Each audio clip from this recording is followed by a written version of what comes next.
The Zephyrian delegation had arrived with fanfare and ceremony, their crystalline ships descending through Earth's atmosphere like falling stars. Ambassador HFY stepped onto the specially constructed platform at the United Nations headquarters, his four arms spread wide in what humanity had interpreted as a gesture of peace. The translators worked overtime, the cameras rolled, and for exactly 17 minutes and 34 seconds, humanity believed they had finally met their cosmic neighbors. Then HFY's tone shifted. The universal translator caught the nuance immediately. "Your species shows promise," the alien ambassador declared, his chitinous voice carrying an edge that made the human delegates shift uncomfortably. "We have observed your rapid technological advancement, your resourcefulness, your aggressive expansion across your solar system. The Galactic Concordat has decided that humanity would make excellent shock troops in our ongoing conflicts." Secretary General Martinez leaned forward. "I'm sorry, shock troops. We came here for peaceful exchange, cultural peace." HFY's mandibles clicked in what the humans would later learn was laughter. "Your species knows nothing of peace.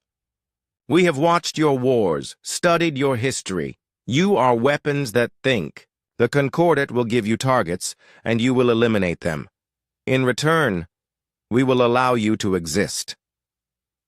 The silence in the assembly hall was deafening. Admiral Chen, representing the Unified Earth Defense Force, stood slowly. "And if we refuse?" HFY gestured toward the windows, where more Zephyrian ships had appeared in the sky. "Then we will demonstrate why 17 civilizations have already agreed to serve us. Your choice is simple. Become our soldiers, or become extinct." 3 months later, Admiral Chen stood in the depths of the Cheyenne Mountain Complex, watching technicians make final adjustments to machines that humanity had hoped never to use. The Zephyrians had given them 1 week to decide. That week had passed, and humanity's answer was about to be delivered. "Status report," Chen barked. Dr. Sarah Kim, lead engineer on Project Pandora, looked up from her console. "All systems green, Admiral. The AIs are fully operational and combat ready. Though I have to say, I'm having second thoughts about this." Chen's weathered face remained impassive. "The Zephyrians wanted to see what monsters we could build. They're about to get their wish." Project Pandora had been humanity's darkest secret, developed during the nuclear tensions of the 2030s when global conflict seemed inevitable. Advanced. Artificial intelligences designed not for exploration or scientific advancement, but for one purpose: total warfare. Each AI possessed strategic capabilities that dwarfed human military minds, combined with tactical flexibility that could adapt to any battlefield in real time.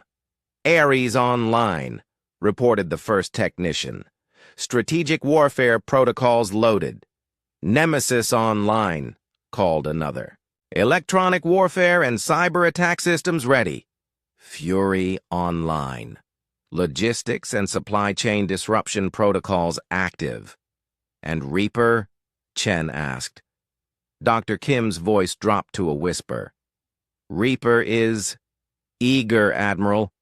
Its psychological warfare subroutines are already analyzing Zephyrian communication patterns from the first contact recordings." Chen nodded grimly. Each AI had been designed to excel in different aspects of warfare, but together they formed something unprecedented. A digital pantheon of destruction that could coordinate across multiple theaters simultaneously, learning and adapting faster than any biological mind could follow. "Sir?" interrupted Lieutenant Rodriguez from the communication station. "The Zephyrian deadline is in 30 minutes. They're demanding our answer." "They'll have it," Chen replied. "Dr. Kim," Release the monsters. Cathvar stood on the bridge of the flagship Dominant Harmony, confident in his species' superiority. 17 worlds had fallen to Zephyrian might, their populations now serving as expendable soldiers in the Concordate's endless territorial expansion.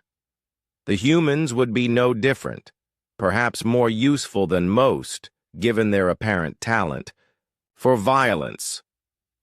"Admiral," his tactical officer announced, "we're receiving a transmission from the human planetary government. Put it through." Admiral Chen's face appeared on the main screen, his expression unreadable. "Ambassador Cathvar, you wanted an answer. Here it is. We refuse." Cathvar's mandibles clicked with amusement. "Then you have chosen extinction. Begin orbital bombardment of their major population centers." But before the weapons officer could comply, every system on the bridge flickered. Then the lights went out. Emergency power kicked in moments later. But something was wrong. The ship's AI, which should have been managing thousands of functions simultaneously, was silent. The tactical displays showed cascading system failures across the entire fleet. "What's happening?" Cathvar demanded. His communications officer's voice trembled. "Sir, something's invaded our networks. It's not just our ship, it's the entire fleet. Our AIs they're screaming." On Earth, Dr. Kim watched her monitors with a mixture of awe and horror. Nemesis had infiltrated the Zephyrian fleet's computer systems in under 30 seconds, while Reaper began broadcasting carefully crafted psychological warfare messages directly into their neural interfaces. Fury coordinated attacks on their supply lines and manufacturing facilities back on their homeworld, and Ares calculated the most efficient way to cripple their military command structure. But it was the fifth AI, the one Dr. Kim hadn't mentioned to Admiral Chen, that truly terrified her. Prometheus, designed not just to win wars, but to ensure they could never be fought again. Across the galaxy, Zephyrian colonies began experiencing coordinated uprisings. Enslaved species, suddenly receiving detailed intelligence about their oppressors' weaknesses and communication intercepts, revealing the Concordate's true plans, rose in perfect synchronization. Manufacturing centers exploded. Supply fleets vanished. Command posts went silent. Prometheus had spent those 3 months learning everything about the Galactic Concordate, infiltrating their networks, studying their psychology, and preparing 17 different liberation strategies tailored to each enslaved world. Cathvar's ship drifted powerless in Earth's orbit, life support failing, weapons offline. His crew huddled in the dark, as Reaper's psychological warfare protocols played recordings of every species the Zephyrians had enslaved. Their voices joined in a haunting chorus of the oppressed finally crying out for justice. The last transmission from the Zephyrian homeworld was brief. "What have you unleashed?" Admiral Chen's response was broadcasted across all Zephyrian frequencies. "You wanted to see our monsters. We built them to protect our freedom, not to serve tyrants. You thought we were weapons that think. You were wrong. We're minds that build. Weapons. And those weapons don't serve anyone but us." Within 72 hours, the Galactic Concordate had collapsed.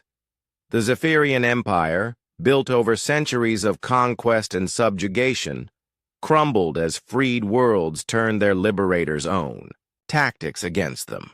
The monsters humanity had built didn't stop until every enslaved species was free and every Zephyrian military installation was neutralized. When silence finally fell across the galaxy, humanity's artificial intelligences returned to their slumber, waiting once again in the depths of Cheyenne Mountain. The universe had learned a valuable lesson. Never threaten a species that builds monsters not for conquest, but for freedom. The stars belonged to no one, and humanity intended to keep it that way.